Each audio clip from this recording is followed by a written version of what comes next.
सब लोग जो हैं वो इस आश्चर्य को देख रहे थे, और सिद्ध ब्रह्मर्षि सभी के सभी जो है वो साधु साधु ये बोल रहे थे। माने इस तरह का आश्चर्य देख के, और सब लोग कह रहे थे कि भीष्म जो हैं वो जिस तरह का जीवन जिए उसी तरह की उनकी गति भी हुई, और उन्होंने अपुनरावर्तनीय गति को प्राप्त किया।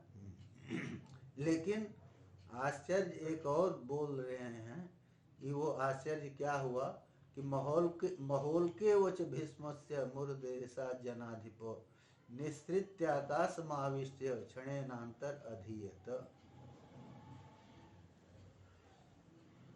कह रहे हैं कि जैसे महा उल्का हो, तो एक ज्वाला सी निकली है भीष्म के मूर्ध देश से, और वो निकल करके आकाश में गई है, और फिर एक क्षण में ही वो शांत हो गई, अदृश्य हो गई। इस तरह से भीष्म जो हैं वो मृत्यु को प्राप्त किए।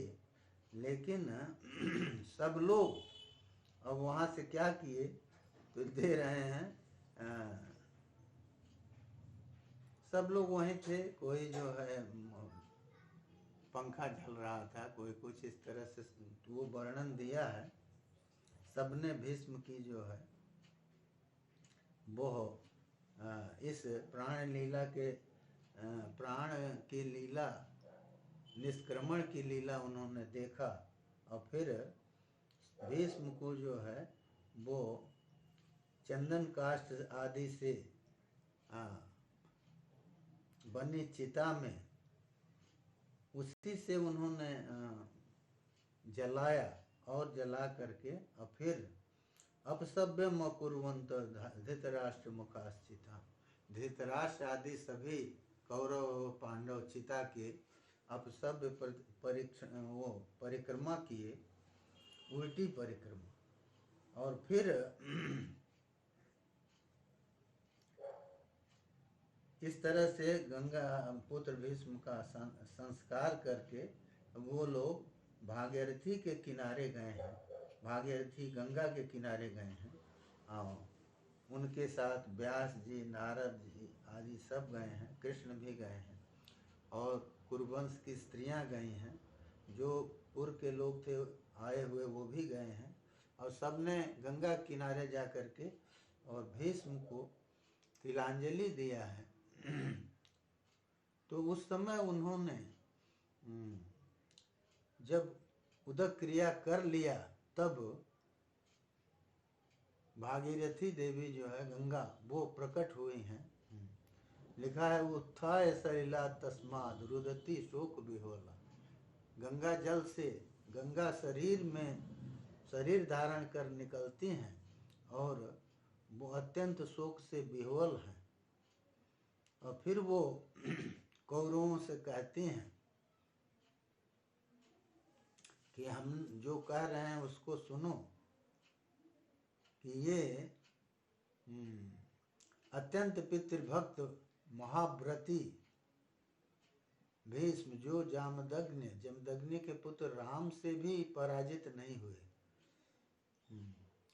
जो दिव्य अस्त्रों को सबको सह ले गए, वो आज शिखंडी के द्वारा मारे गए, ये गंगा जी कहती हैं। तो मेरा हृदय इतना पत्थर का है कि वो प्रिय पुत्र के अदृश्य हो जाने के बाद भी वो फट नहीं रहा है। और सारी उनकी वीर की गाथा सुनाते हैं कि स्वयंवर में काशीपुरी में सभी राजाओं को अकेले ही जीत करके ये कन्याओं को ले आए। पृथ्वी पर उनके बल की तुलना किसी से नहीं की जा सकती, लेकिन वो शिखंडी के द्वारा मारे गए, यह सुन करके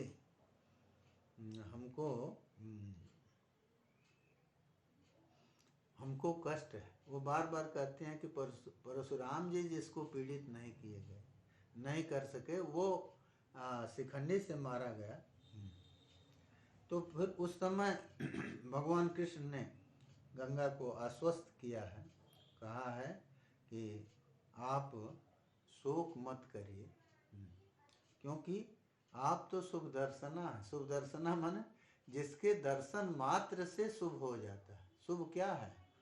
मोक्ष प्राप्ति, स्वर्ग प्राप्ति जो कहें। इसीलिए कहा गया है कि गंगे तव दर्शनान मुक्ति न जाने स्नानजम फलम।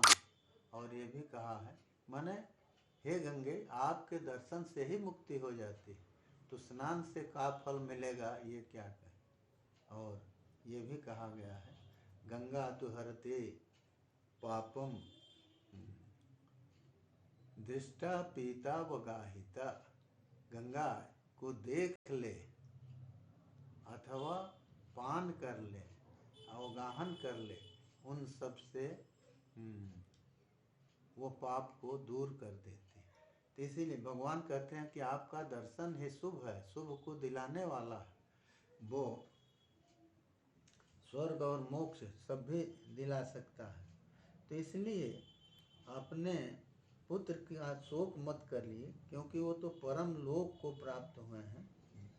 वो वसु हैं, सांप के दोष से मनुष्य योनि में आए थे और छत्र धर्म से लड़ते हुए, क्षत्रियों का जो धर्म है उससे लड़ते हुए, और धनंजय से निहित है। आप ये मत शोक करिए कि शिखंडी ने उसको मार दिया।